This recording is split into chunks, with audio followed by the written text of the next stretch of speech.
Hello, everyone. We're going to go ahead and get started. Romina Boccia is the Director of Budget and Entitlement Policy at the Cato Institute. She writes a weekly Substack column, The Debt Dispatch. Should all sign up. And is a contributing author to the Cato book, A Fiscal Cliff, New Perspectives on the U.S. Federal Debt Crisis. When you have trouble sleeping. She spent nearly 10 years as a scholar at the Heritage Foundation, where she was the lead author of the Blueprint for Balance, a policy plan that was most credited as being the most influential on the Trump administration's yearly budgets. When she's not trying to control federal spending, she blogs about non-alcoholic drinks at Buzz Free Brews. Sign up for that too. Instagram too. And gathers thought leaders for Jeffersonian dinners. Originally from Germany, Romina currently lives in Salt Lake City, Utah. Please join me in welcoming our speaker for tonight, Ms. Boccia. Thank you, Alex.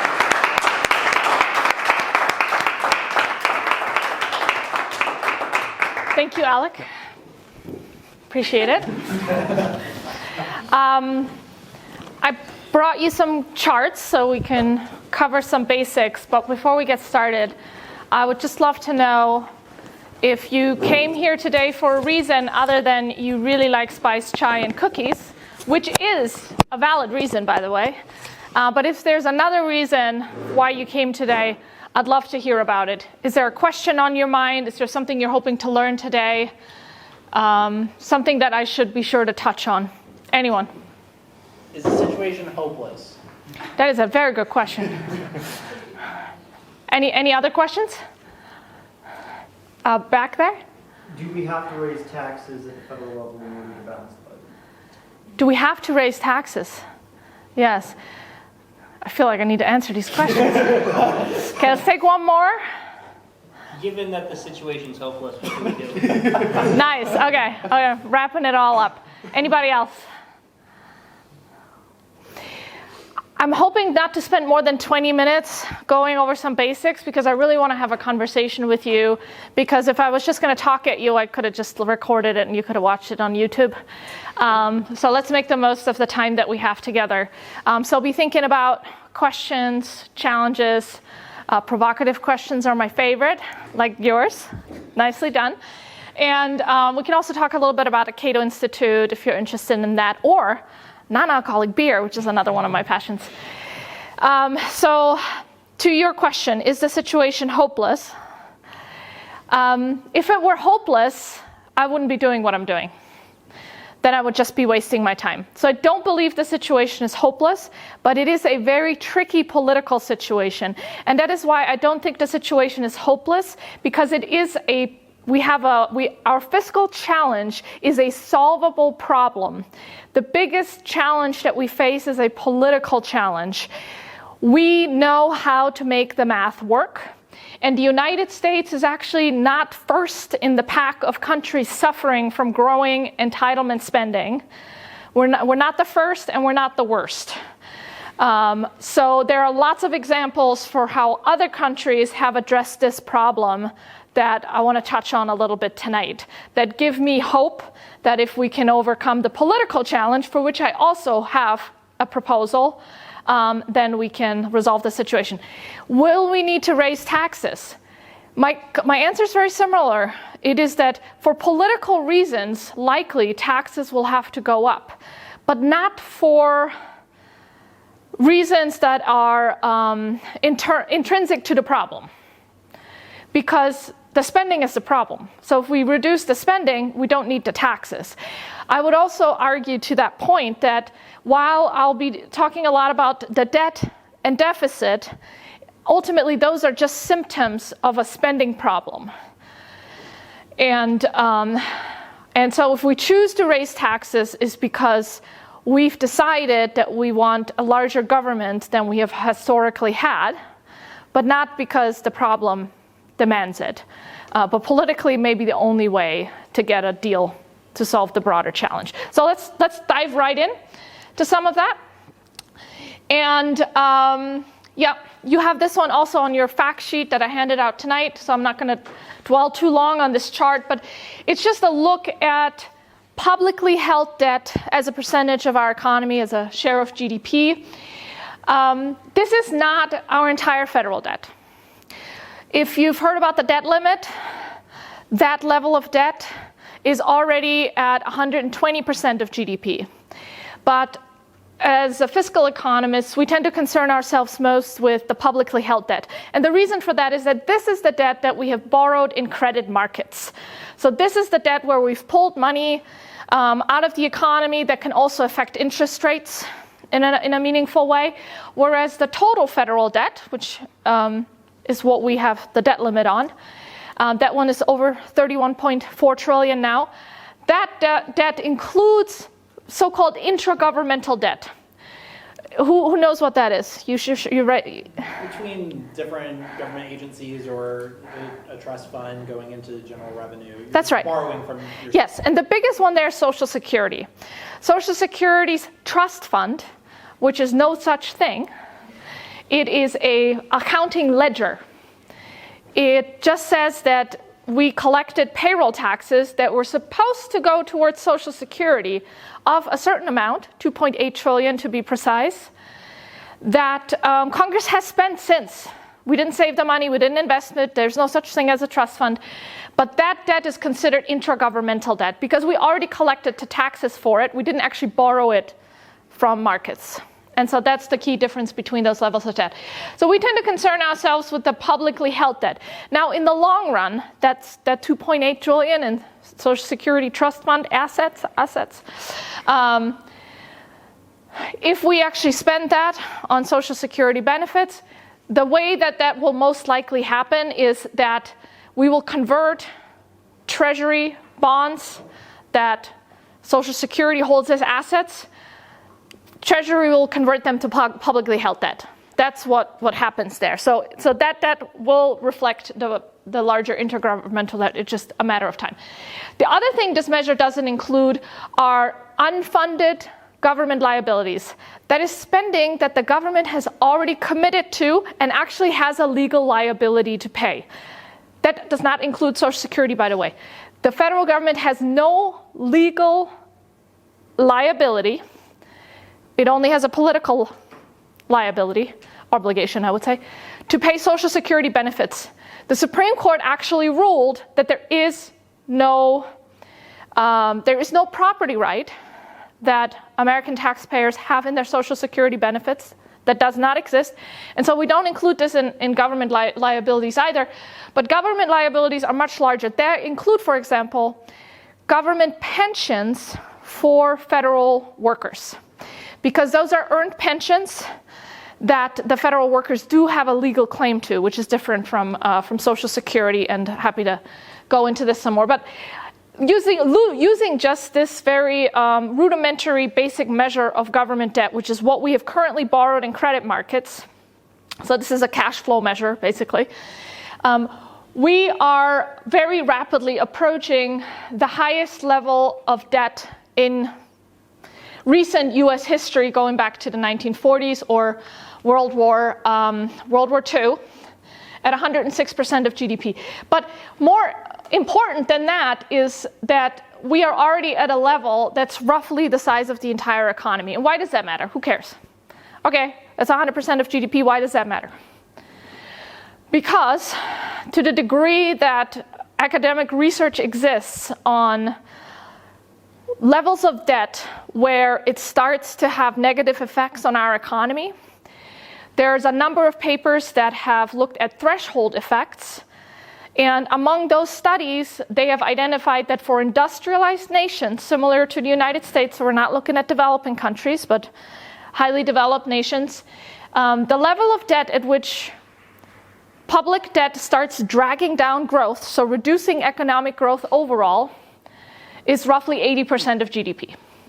That means that we're already past that point, assuming we act similar to these other developing nations, where debt is effectively reducing economic growth right now. And then the question is, well, are we somehow special, where maybe we have a higher threshold level than other countries? Are those threshold levels even relevant to the United States? And how exactly does that high level of public debt affect economic growth? And there's a number of channels, some of which seem more relevant to us than others. So for example, one would be crowding out of private sector investment. And that can happen in a number of ways, but one very simple way, and I believe that is something we're suffering from now, is when you are a business thinking about taking on risk, making that investment, likely borrowing money for your business idea, what return can you expect to reap in the future from that investment? And if you're looking at our current government spending, the current level and future level of debt, you might be thinking, this is getting into Ricardian equivalence potentially, that there's a high likelihood that your taxes are going to be higher in the future. And in that event, you might make less risky investments because you know that the rewards you're going to reap on the other side of that investment, the risks that that involves, may not be worth it. So that could mean that we're getting less innovation, which means less progress, and fewer investments overall, because some of the entrepreneurs may be pricing in the high likelihood of higher future taxes. So that's one way. But a more direct way is that ultimately the level of public debt is one way to look at the level of government spending and to what degree it is in excess of taxes currently collected, and to what degree that reduces the overall resources in the economy that can go towards productive investments. Because this is how much the federal government has spent in excess of taxation, but that doesn't mean that that money didn't also suck up economic resources, including employing workers that could have otherwise been employed in the private sector, and using up other real resources that the private sector may have employed in more efficient and effective ways, because they actually have the information to do so through the profit mechanism rather than towards politically directed purposes where there's a higher likelihood of that money being wasted. And so that's another way to potentially look at this. Debt is currently projected over the next 10 years to reach unprecedented heights.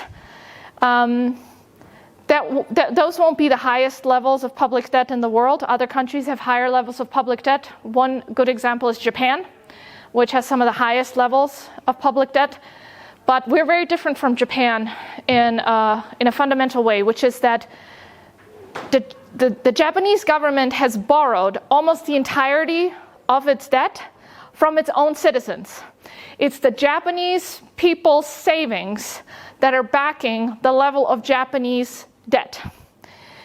In the US context, more than half of the debt borrowed in credit markets has been borrowed from foreign entities, individuals, governments, and businesses. And our largest debt holders right now are China and Japan, and then a variety of others.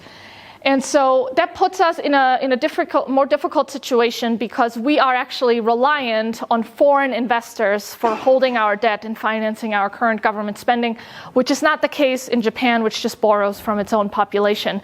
And they have seen a reduction in their growth and in a reduction in consumption behavior by their population as they've been saving to finance their government.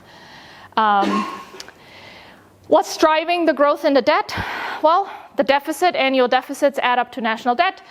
These two graphs show you revenue and government spending as a percentage of GDP from the 70s, and then projecting out another 10 years to 2033. And you can see that the only recent period where we actually had a government surplus was in the early 2000s. Even there, I must add the caveat that it wasn't a real surplus, because part of the surplus was because we were collecting more payroll taxes from Social Security that technically were supposed to go towards Social Security, but we spend it in other ways. And without that surplus from Social Security, we wouldn't have had that surplus. But that was one period of time where we had that. And a big reason for that was obviously you can see a huge reduction in spending. That was a decline in war spending under the Clinton administration, which significantly reduced primarily the defense budget. So it was a short-term reduction in spending that then was made up, after 9/11, more than made up for. And then revenues were unusually high because of the dot-com boom, which was followed by a recession. So we suffered the consequences of that after that. So it wasn't sustainable in the long run. But you can see that we have a growing discrepancy between spending and revenues. And what I want to point out there too is that, so historical revenue is 17.4%. We are already above the historical average. So we're already collecting more in taxes, but obviously not enough to pay for, roughly 25% of spending, which is the 10-year average going forward. But what's also interesting, not displayed in this graph, but you kind of see that revenue has been, not super steady, but on average it's around, between 16 and 18, sometimes close to 20%. But there is a question of whether there is a certain level of government of revenue collection that is relatively fixed, that unless you introduce an entirely new tax layer, not income taxes or payroll taxes, but say consumption taxes, which is what Europe uses to finance its large government spending, it is quite possible that the US government can only raise so much money from taxes before entrepreneurs start moving abroad. People get really creative with their tax accounting to evade taxation. And one thing I want to point out too is during that period of time, we have gone from the highest marginal tax rate being 91% to now something closer to, I think it's 37% since the Tax Cuts and Jobs Act. And yet the amount of revenue that the federal government has been able to collect as a percentage of GDP has remained relatively steady between those different tax rates. So that tells you that it's not necessarily true that you will raise more taxes because you raise tax rates, because there will be other effects that you have to account for. People will work less, they will invest less, they will move their money elsewhere. They're not sitting ducks just waiting for the government to suck them dry. They have other options and they will take those options. People act rationally in most cases. So I do believe that we would have a lot of trouble trying to raise a lot more revenue to close our current fiscal gap without introducing an entire new level of taxation. And that I think would have to be a value-added tax or consumption tax. And those tend to fall most heavily on lower and middle income earners who consume a larger portion of their income than higher income earners who save more. Briefly talked about the debt limit. The debt limit keeps getting raised. Right now, I only bring this up, Congress is going to confront the debt limit this summer, sometime between June and September. So if you've been reading the news, there's a lot of talk about the debt limit. Will we default on the debt? What is Congress going to do? Happy to talk about that some more, but I'll leave that to you for questions. It's mostly a political question because obviously there's no debt limit if we keep raising it, right? There's no limit. And but I do think the debt limit serves a valuable purpose to the degree that it provides a focused legislative opportunity for lawmakers to consider the size of the debt, how fast it's growing, and forces them to take some legislative action to either correct the debt or at least raise the debt limit. And it gives voters an opportunity to hold their lawmakers accountable, although it doesn't seem to be working very well since they've raised the debt limit a lot and they keep doing it. So I predict they will raise the debt limit. We will not default on the debt, but I'm happy to talk about if they fail to raise the debt limit, what might happen if that's something you are curious about. So getting back to, okay, we're not actually accounting for long-run obligations when we look at the current national debt, just what we've already borrowed. But the government has a number of commitments that they have already made, and then there's some political commitments that add to that. And so one thing that the Treasury does every year, this report doesn't get much attention. It's the so-called financial report or the financial report of the US government. And what Treasury does is model out over the next 75 years what the federal government spending obligations will be. using the best of their knowledge under current policy. So they don't assume any policy changes, no entitlement expansions, no unexpected policies like President Biden all of a sudden forgiving student debt by executive fiat. That's just current law. If we continue on the current trajectory, how much are we going to spend? And then how much are we going to likely collect in taxes? Obviously, they have to make assumptions about economic growth, interest rates, and the like.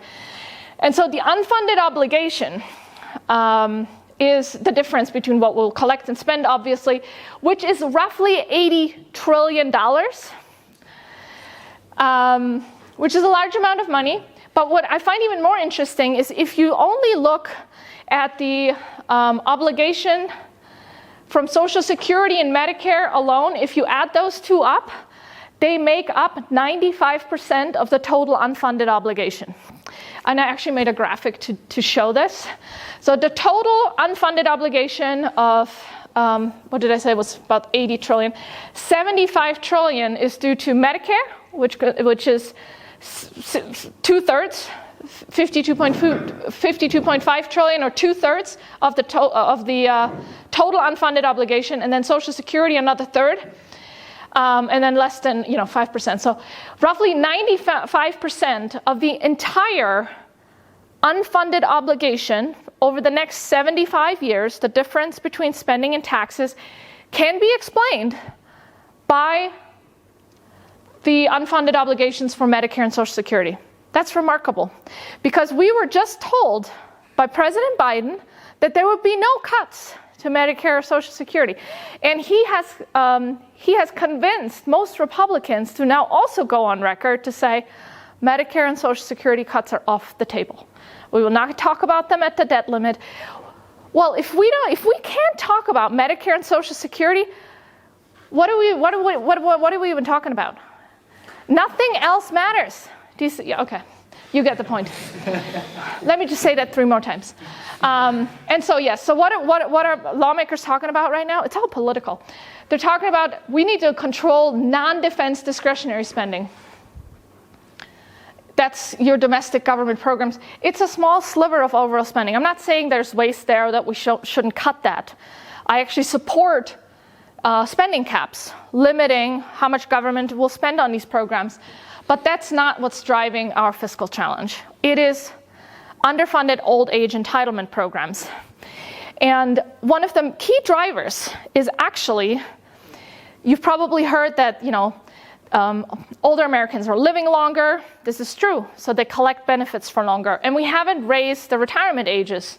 So they're retired for longer, and so they collect more benefits. That is true. It's also true that because of demographic changes, lower fertility rates, Americans having fewer children, we have fewer workers paying into the programs. So the ratio, the number of people paying in versus the people collecting, is turning upside down. But what very few people, and of course healthcare costs are rising as well, but what very few people are talking about is that actually we could solve most of the Medicare and Social Security funding challenge without making any spending cuts, without making any tax increases, by just, we would just need to freeze the generosity of the current benefit. Because what's happening is that the benefits are growing more generous over time because they're structured in that way. In the case of Social Security, the initial benefit when someone first applies for Social Security, it is not a reflection of what they earned over their lifetime. It is not based on the payroll taxes that they paid. There's a loose link to that. But what the government does is when they calculate someone's individual Social Security benefit, they do take into consideration the 35 highest earning years that person had. But then what they do is they index that number to average wage growth. So everyone gets a boost in their benefits based on productivity increases in the overall economy and the degree to which average wages have grown as a result of that. And that is what is making benefits more generous over time. So if we instead took their 35 highest earning years and indexed them for inflation, that that would close most of the Social Security funding shortfall. And there would be you can't really call that a benefit cut. All we're doing is taking away an unearned boost because other workers in the economy were more productive. Your benefit goes up.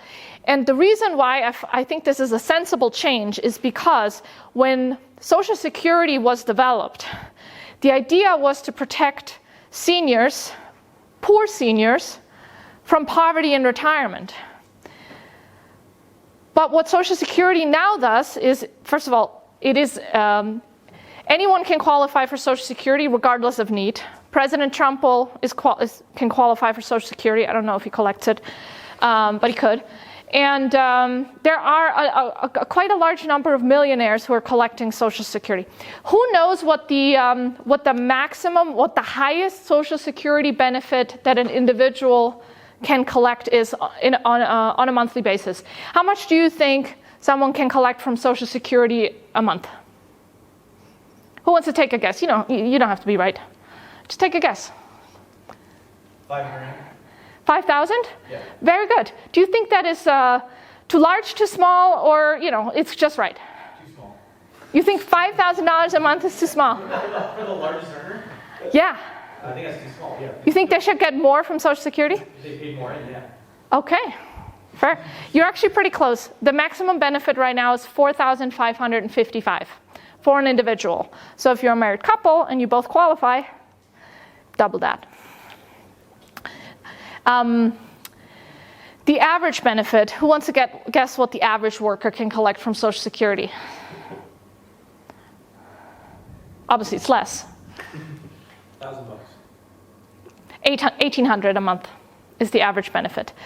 So then, for me, the question is, who should receive Social Security, and how big should that benefit be? I would argue that a millionaire receiving $4,500 in Social Security benefits on a monthly basis doesn't need to receive any sort of Social Security, because they pay taxes in the same way that they pay taxes for food stamps, that they pay taxes for the U.S. military, that they pay taxes for anything else the federal government does. Nobody pays into Social Security because we don't get the option. It's a tax like every other tax. So then the question becomes, what should that tax fund? That's how I like to think about it, but I'm a bit contrarian in that respect. With Medicare, it's quite similar, that the generosity of the Medicare subsidy is growing over time. And even after adjusting for medical cost inflation, let's say we grant that as healthcare prices are rising, the subsidy should be bigger. Even after accounting for that, the subsidy is growing more generous over time. And some of that is as a result of expanding the services that seniors can obtain with their Medicare benefit. And there too, there is actually an adjustment to the subsidy for higher income earners. If you're a senior making roughly $90,000 in income a year, you are subject to higher premiums for your Medicare Part B, which is an optional benefit. Medicare has 4 parts. We don't need to get into details unless you want to. But if we just froze the generosity of the current Social Security and Medicare benefit and not made them more generous over time, we could fix most of the shortfall. And I think that it's something we should consider, in particular because seniors are actually not the poorest Americans, quite the opposite. They have net worth multiple times the net worth of the American working families who are largely paying for the benefits that the seniors receive.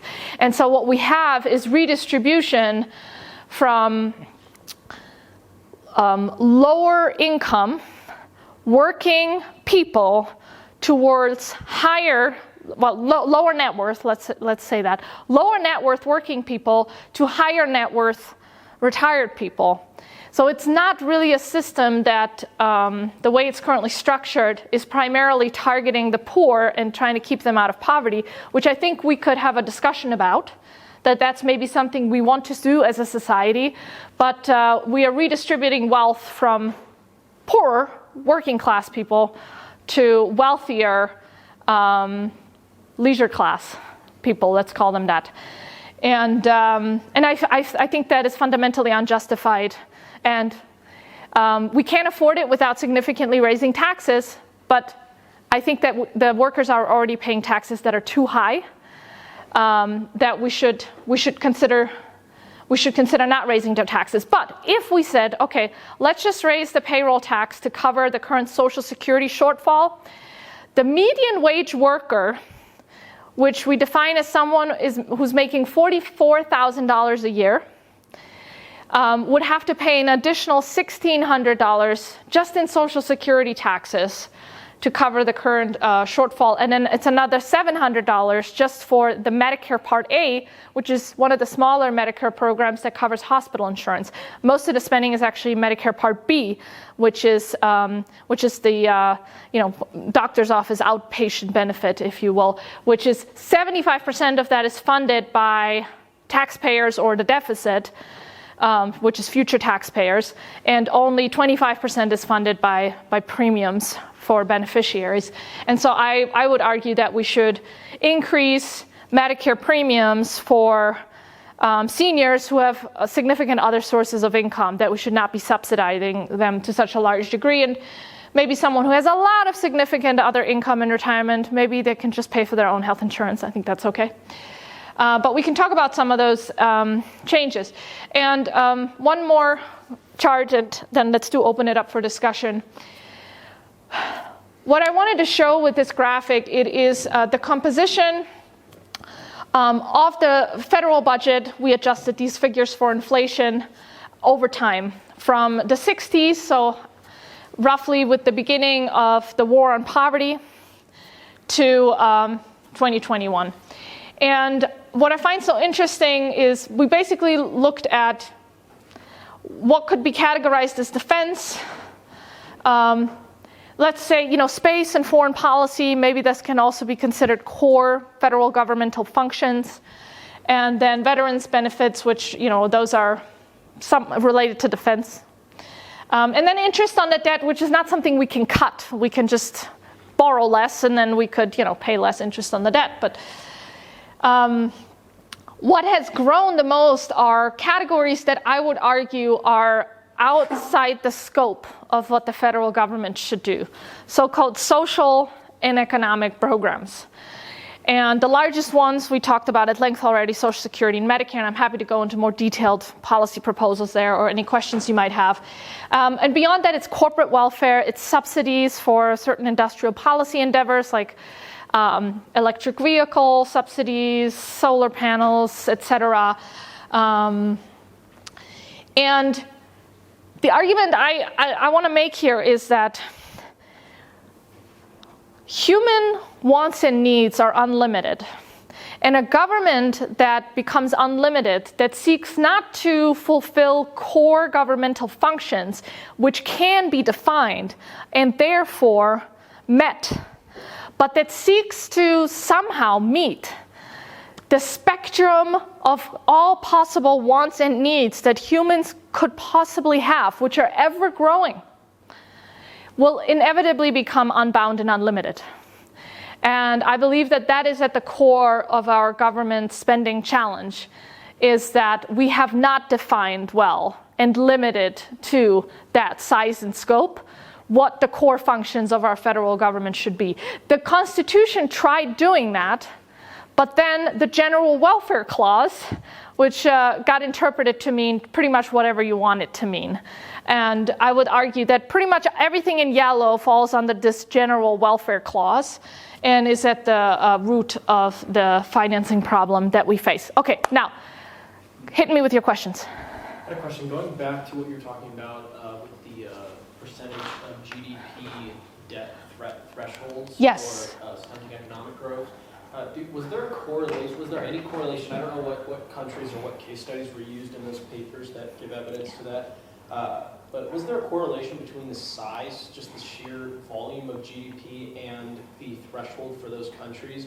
And then the follow-up to that is if there was a correlation, is the sheer size of America's economy, is that a possible reason for our debt threshold for stunting our growth to be a lot higher just because of how big the American economy is? So because it's as a percentage of GDP, it's always relative, right? So in absolute terms, the United States economy is much larger than the economies of most other industrialized nations. So with that in mind, we could say, okay, maybe that makes our economy more resilient or somehow better able to deal with a larger debt burden. I think actually what makes us special, there is something that makes us special. It's not the overall size of our economy, but it is the fact that the US dollar is a global reserve currency. That is what makes us special, because the United States has the ability to create more money, dollars, and last I checked, roughly 1/3 of all the dollars printed, if you will, or digitally printed, in this country leave the United States, leave the borders of our country, and don't come back. That means that this, in large part, explains our trade deficit. That means that we are able to buy things from other countries, goods produced in China, Vietnam, etc., and that money then gets used in global markets to buy things like oil and other goods and services, but it's also used by governments to back up their own currencies, to create trust in their currencies by using the US dollar to back their own currencies. And so they hold our paper money and give us real goods and services in exchange, but then they don't come back and use our money to buy goods and services from us. So that creates a trade deficit. We buy more than we sell, because one of our primary goods that we actually sell to the world is the US dollar. And so because of that, we are able to create more money and borrow more money because the dollar is used as a way to support other currencies and engage in foreign trade. And that's one of the primary resources we export. That allows the federal government to borrow more. Interest rates are lower than they otherwise would be. But I would argue that it creates a liability for us in the long run, because if that world reserve currency status should change, which it has in the past, it used to be that the British pound was the global reserve currency. Not anymore. Something happened.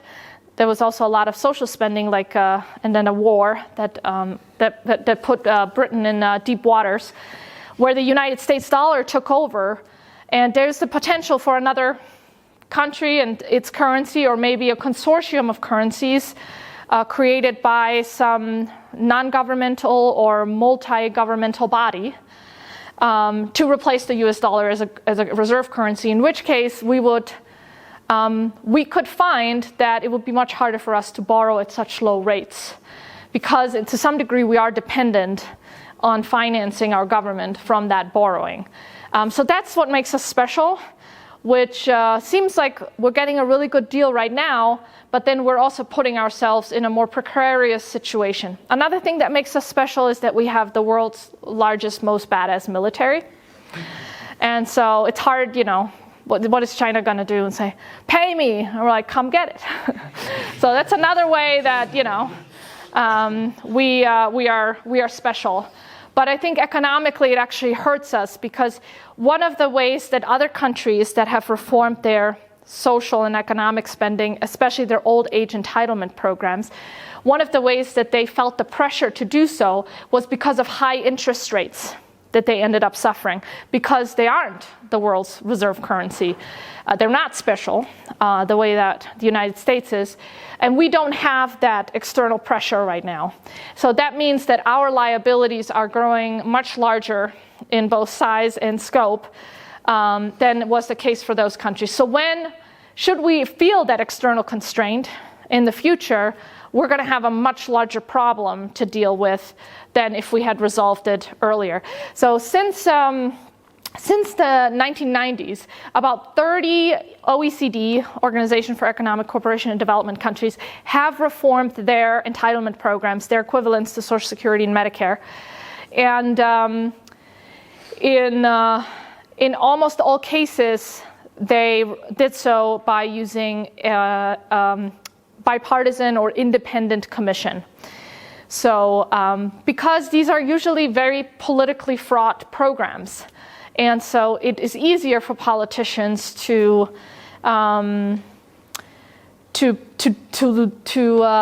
devolve the responsibility for making politically unpopular choices to an outside body.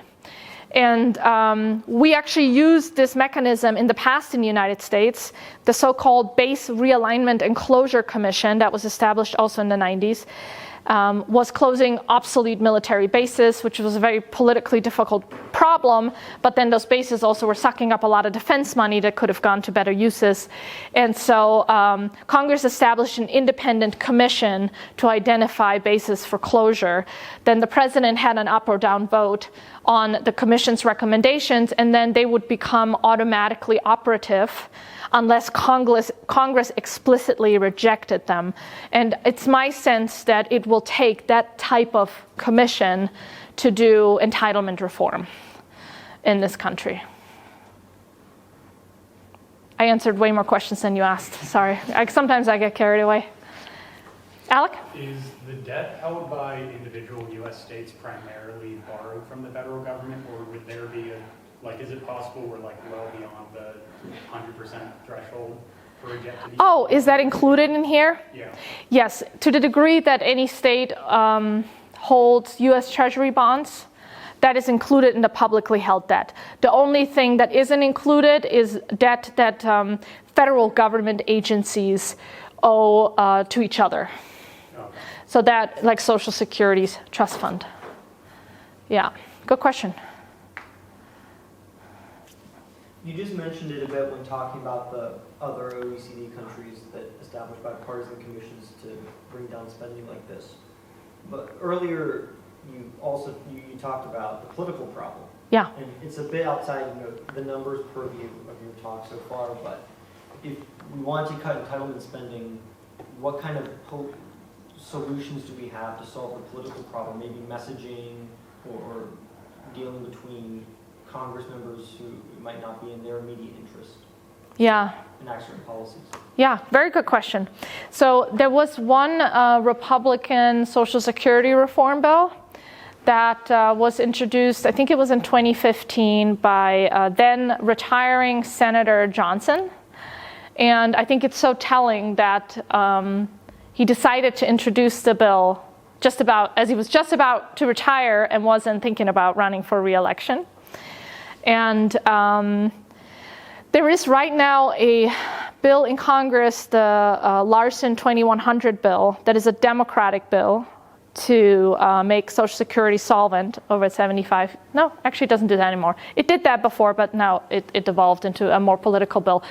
And that one has primarily been used as a messaging bill because it actually increases benefits across the board. So it seems like a good document to highlight when you're running for re-election. Vote for me and I will send more money to you.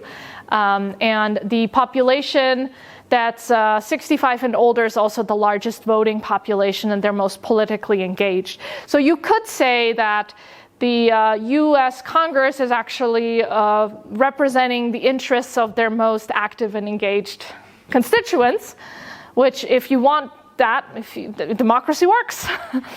But what are some of how do we overcome the political problem? I think with an independent commission, we still need Congress to pass the bill that establishes the commission and delegates it with fast-track authority such that Congress doesn't have to vote on the commission's recommendation, can reject them. Because I do think that what we will need to overcome the political problem is to provide cover for politicians for those tough decisions that will need to happen without them having to get their hands dirty. So they don't worry about being held accountable at the voting booth. Because their primary concern is always the next election. That's as far as most lawmakers unfortunately think. And so how can we make it easier for them to do what needs to be done without them worrying about being held accountable for it by their voters? And that's where I think an independent commission comes in. There's a bill right now in Congress, a bipartisan commission bill, the Trust Act, that was introduced by Senator Mitt Romney and Senator Manchin, who's the Democrat in the Senate. But it would that commission would consist of members of Congress.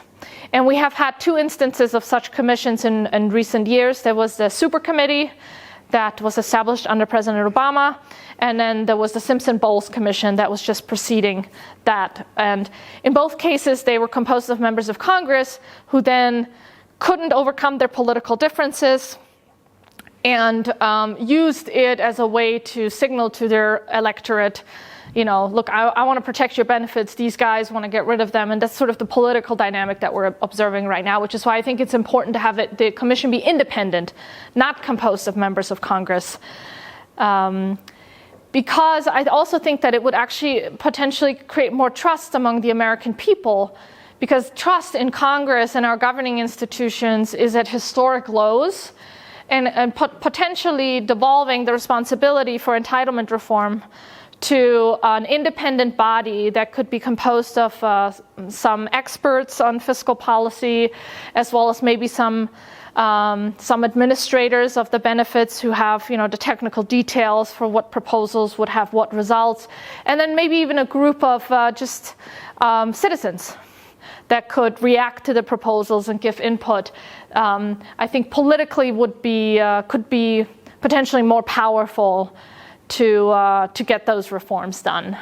And they would likely propose some mix of benefit changes and tax increases if it is a mixed body. I mean, my personal preference would be to reduce the overall spending in those programs. I don't think we should raise taxes to expand the programs or even pay for the programs we already have, which I think are too excessive. My ideal reform would be to better target benefits for these programs towards those individuals who need them the most. That means reducing subsidies for higher income earners, and increasing the eligibility ages to reflect increasing life expectancies. Those are some of the common sense changes that I would like to see. But also for Medicare, which is much more complex than Social Security, I think that giving seniors the power over their own Medicare subsidy dollars, for example, through a health savings account that they could use to buy a health plan of their choice, would introduce more market forces into that system rather than tweaking the levers of what is a highly centralized government-run program, Medicare fee-for-service, which is inevitably going to be abused, and providers, medical providers, and some of the health insurance companies, for example, that receive Medicare funding for Medicare Advantage plans. There's corruption there because there's an open spigot of government money, and there's really no incentives for government officials, now real incentives, to save that money for taxpayers. They don't get any benefit from that. But if you gave that money directly to seniors, and then they could buy health plans of their choice, including maybe more high deductible health plans, and then pay for more of their own health care out of pocket if they want to do so, and could pocket those savings if they choose less costly plans, for example, I think they would become more careful consumers of healthcare dollars, ask more questions. Price transparency would be an inevitable result as consumers ask more about, what is this going to cost me? And obviously not for emergency procedures, but for more elective and things you can plan for. That I think would make a real difference in reducing healthcare cost growth as well as usage, which I think is one of the big drivers.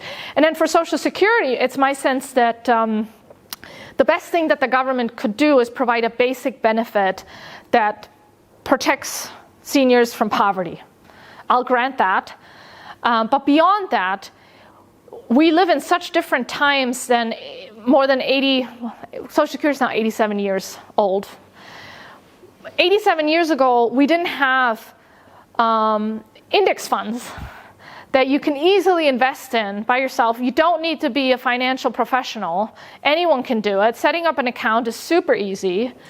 Most employers provide automatic enrollment, or at least the ability to have a certain amount withdrawn from your paycheck automatically every month. So it becomes something you don't even have to think about. And with the target date retirement funds, you can literally put the money in today, select your target date retirement year, and forget about it until you're ready to retire. And so it's become so much easier for people to provide for more of their own financial security through the private sector in a way that they actually would, if they wanted to attain the same level of income that they could expect to collect from Social Security, they would have to invest far less than they're getting taxed for Social Security today. So I think there's opportunity to reduce the payroll tax and allow people to save that money in accounts that they own and control. And I think it would be an overall improvement, especially because one thing that a lot of people don't recognize, because of how these programs are structured and because of discrepancies in life expectancy for different populations, the Social Security beneficiaries right now that live the longest tend to be higher earning white people. And Black Americans have lower life expectancies, and so the Urban Institute did an interesting study where they looked at there's the intended redistribution from Social Security, how the program was set up, and then there's the actual unintended redistribution that happens due to how the program actually works. And the Urban Institute identified that we are redistributing money from lower income minority populations, people of color, towards higher income white populations because they tend to have longer life expectancies.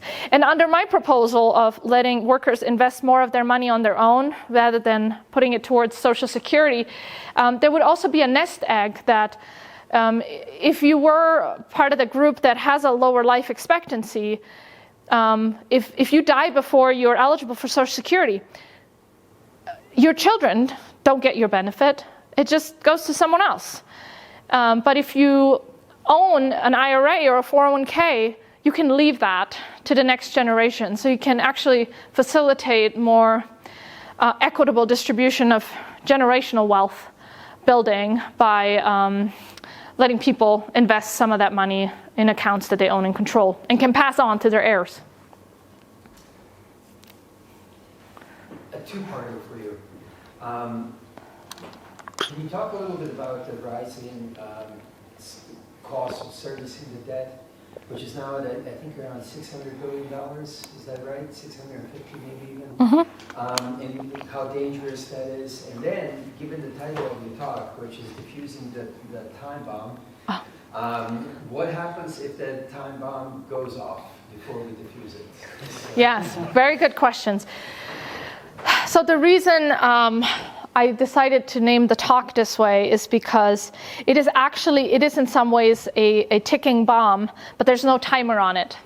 Like, we don't know when it's going to go off, or if it is going to go off. Even that is questionable. We have seen increases in interest on the debt as the Federal Reserve has raised rates in order to control inflation, which has led to some unexpected externalities, like the Silicon Valley Bank debacle that we saw recently. But so in some ways you could say we are getting a taste of the future we might be facing, where excessive government spending and excessive money creation by the Fed to support that government spending could lead to inflation that the Fed then tries to curb with higher interest rates, which fuel more government spending, because now we have to pay more interest on the debt, so they'll print the money for that. That we could end up in a vicious cycle where we create more money, it creates inflation, we try to control the inflation, that costs more interest, which requires more money creation, which creates more inflation. And so what would happen if the bomb went off? Like, so one way to think about this is, could we have a fiscal crisis?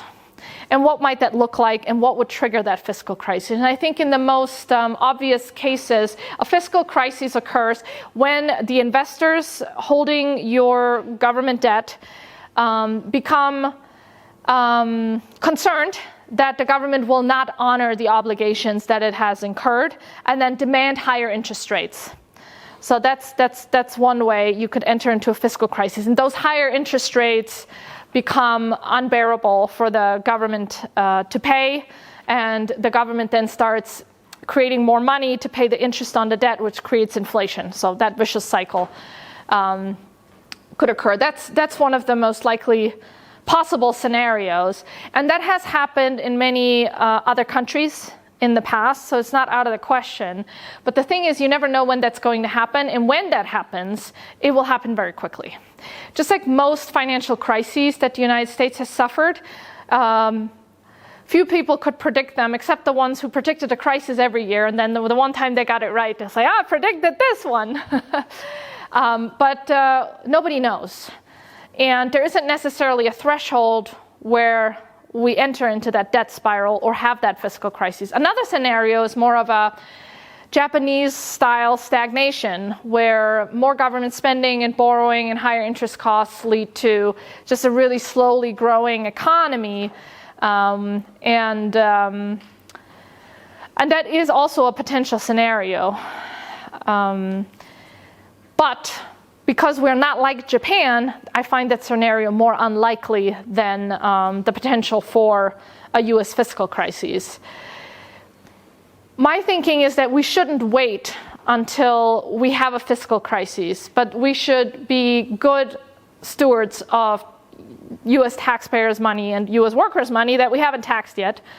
And correct, what I also think are unjustified benefits that are unnecessary, unaffordable, and also create bad incentives for people to retire earlier, to work less than they otherwise might. And the other thing that the growing spending on Social Security and Medicare has resulted in is there's actually a correlation to fertility. We have a decline in fertility in the United States that correlates with the increase in the generosity of entitlement benefits.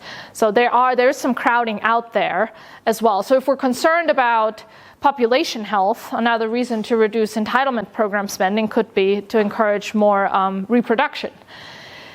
Overall, I think that our entitlement programs are too expensive, overly generous, and there's a lot of room for reform. I think that reform needs to happen through an independent commission that provides political cover for members of Congress, and that we should tackle those reforms now, not just to avoid a fiscal crisis. Yes, I want to avoid a future fiscal crisis, but also to free up more economic growth today.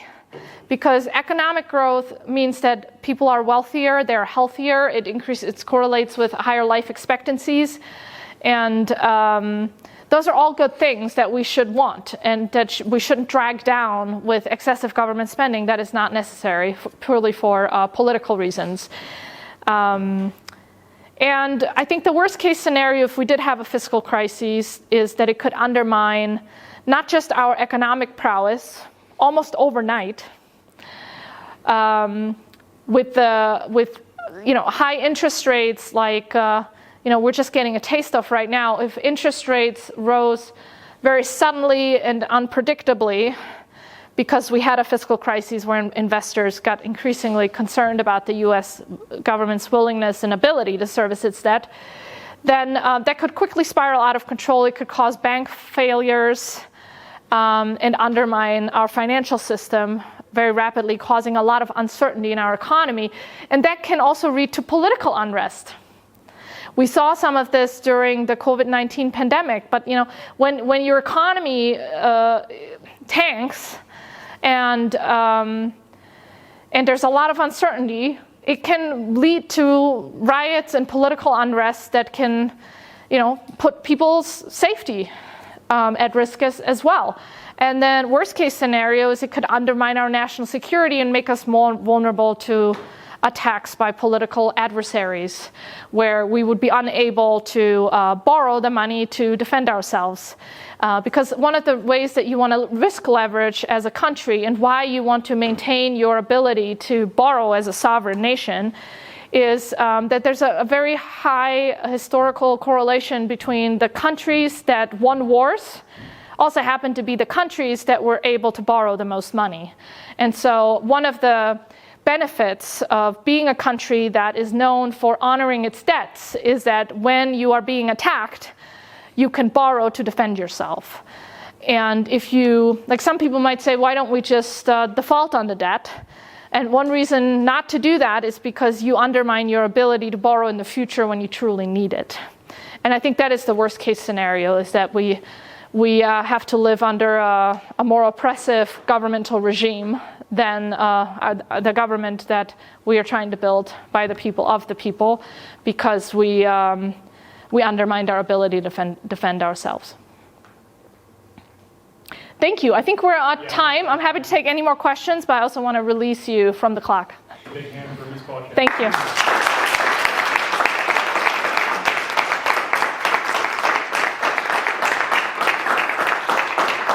My email is on that fact sheet. Please feel free to reach out. Cato internships are awesome. You should check them out. Yeah, sign up for the Debt Dispatch.